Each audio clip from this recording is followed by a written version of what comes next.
Well, hey, welcome back to the channel. Today we're going to be taking a look at this. It's a realistic SCT-11. Now, I got this by mistake. I had actually purchased a Marantz 2-speed deck on eBay, and after a month of waiting, this thing showed up. It didn't work. It was really nasty. It was missing parts. And after a little bit of arguing with the guy, I finally got my money back on the Marantz, and this thing was so bad, he didn't want it back. It's just been sitting on my shelf for about a year, so I figured we'd take a look at it because it comes from a time in the development of the cassette deck that they weren't horizontal anymore and they weren't vertical. This one's kind of at an angle. It's kind of an odd deck. So we're going to see if we can get it working and then maybe take a look around it. Stay tuned.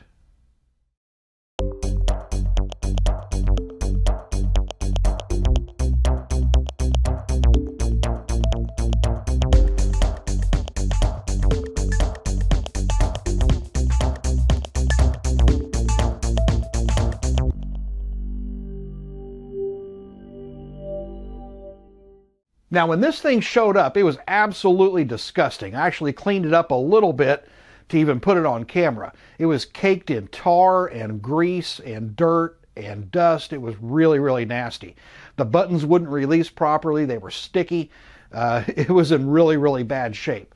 And it's been sitting on my shelf for about a year now, and I figured it was time to do something with it. So let's take a look inside, get this thing working, and then we'll go from there. Now, the first step to this project is going to be getting the cover back off of this thing. Now, I've had it off one time before because I just wanted to make sure that it wasn't missing a whole lot of parts inside. Luckily, it wasn't, and I gave it a good spray with some compressed air so that we could at least see what's going on the inside. There's only a couple of screws on the side of this thing and 2 screws on the back as well, and then we'll be able to get the cover off of it and have our first look inside together. It's not going to be too impressive. These realistic decks weren't known to be super complicated. So as we pull the cover off, let's take a look. So as we get our first peek inside, it's pretty typical for a late 1970s cassette deck. There's a single master board there on the left-hand side, a single motor, the transformer, but the cassette mechanism is what's a little unique. It sits back there almost horizontal at an angle where the tape kind of goes in backwards from what we're used to. The wiring all looks pretty good. I don't see any bulged capacitors or anything like that inside. And just on the back of it, looking at that lazy VU meter to see if there's anything obvious on that. And unfortunately, there's not. Now, one of the next things I did was flip it over, take that cover off, give it a lube, and replace the main drive belt. It was completely gone. Unfortunately, the counter belt was also missing, but it was also missing a couple of parts that actually drive the counter, so I couldn't get that working on this particular deck. Now, another thing I had noticed was it looked like somebody had been in the speed adjustment on the motor, and it was running a little bit fast, so I used my calibration tape, got the speed adjusted, and now I've actually got the deck playing relatively well. After getting that adjusted, I did a quick check over to make sure all the belts were running smoothly, everything was lubed up properly, put a tape in it, checked all of the functions, and it seems like the deck is actually playing properly now. So not a bad result for this old realistic cassette deck.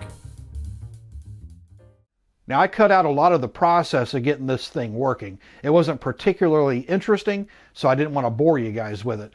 Like you saw, we replaced the belts, we adjusted the speed, I gave everything a good lube, and it's mostly working now. It'll play tapes fine. Now, I know Realistic isn't necessarily known for making the best quality cassette decks, and it's definitely not one that I would have purchased if I had the choice, but it's here, so let's take a look around it and see what makes this thing interesting, at least from my perspective. All right, so let's take a little bit of a tour around this thing. What makes this interesting to me is that it's from the era where cassette decks are going from being horizontal for the tape to vertical, and this one is right in the middle. If we look inside the door here, it's actually an angled mechanism. We'll look at that a little bit closer here in just a minute. And it's got that little clear door over the top of it. I think they were still trying to figure out how these cassette decks should actually look. You know, at least now they've got it in a package where you can stack other equipment on top of it, or, you know, put it in a cabinet somewhere. You didn't have to have access to the top of it. But looking across the front of it, it's got a lot of the standard stuff. It's got an analog tape counter on it, power button on this side. It is a piano key style, but they're more of a longer switch on these, which is kind of interesting.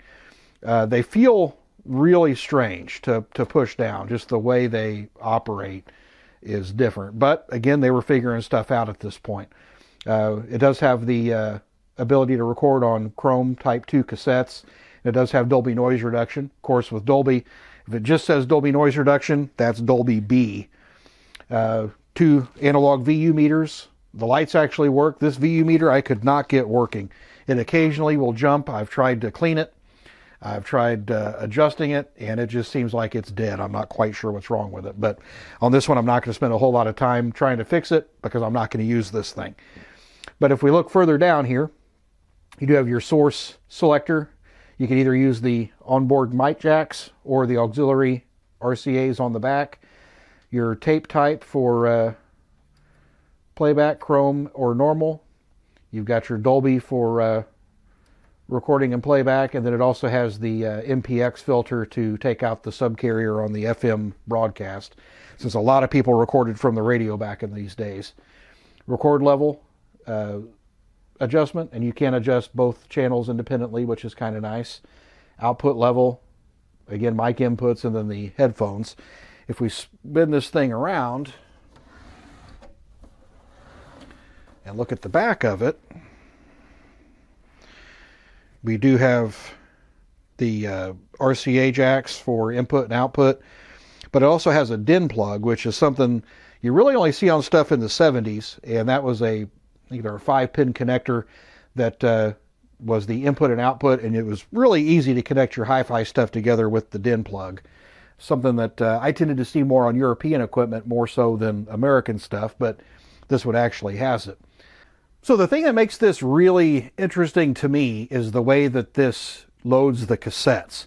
Now, most of the cassette decks that we're all familiar with, the cassette loads straight up and down like this on a unit that appears like this one does. On a top-loading unit, they normally face this way with the tape facing towards you. On this one, the tape actually loads backwards with the tape facing the inside of the unit. Now, you've got this little door here that you lift up.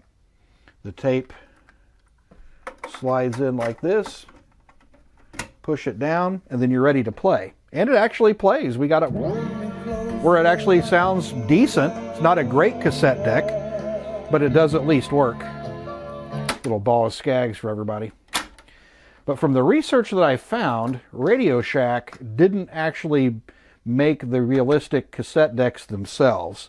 I did a post on this a few weeks ago, asking folks, what they knew about them, and the consensus is that either Technics or Hitachi actually made the equipment for RadioShack when it came to their cassette decks. Now, some of the realistic stuff that they made was really, really good. They had some really good portable decks. They had radios and amplifiers that were decent equipment for the money. RadioShack did a pretty good job there.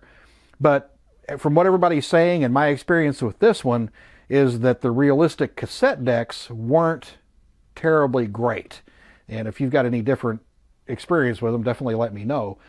But either Technics or Hitachi is what everybody's saying they think these were made by. And in my experience, Technics tends to make a little bit better deck than this. So I'm leaning towards Hitachi on this. I didn't see anything on the inside that gave me any kind of clue as to who actually made this thing. So I'm going to lean towards Hitachi. It kind of has a Hitachi look to it. If you're familiar with any of their stuff from the mid to late 70s or even early 80s in their VCRs, it kind of looks like this. But I just thought it was interesting the way this loads, that, they were kind of going from that horizontal orientation to the vertical orientation, and this one's kind of halfway in between.